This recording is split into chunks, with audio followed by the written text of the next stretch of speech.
In today's video, I'm going to teach you how to follow a Substack newsletter. Let's start right at the source. Open Substack in your web browser. When the site loads, you'll land on the main feed area, which highlights posts, writers, and recommendations across the platform. Think of this feed as your home base. It's where you'll spot new voices and familiar ones, all in one place. As you browse through the feed, keep an eye on the names of the writers.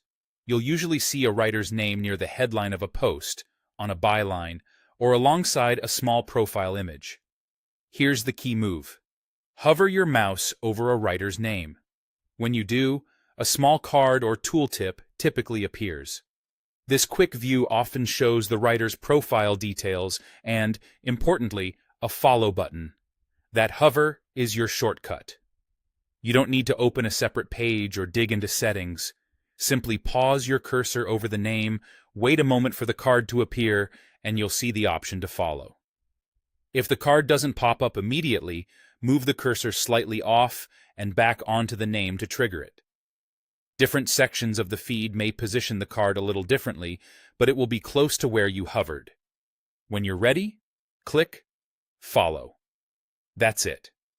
Clicking Follow adds that writer to your follow list, which means their updates are more likely to surface in your feed, helping you keep up with their latest posts without any extra effort.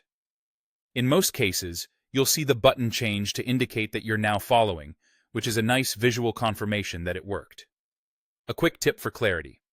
Sometimes the follow card includes a short description or tagline about the writer. Take a second to read it before you click, so you know you're following the voice you intended. If you're exploring several writers, repeat the same simple move. Hover over each name and click.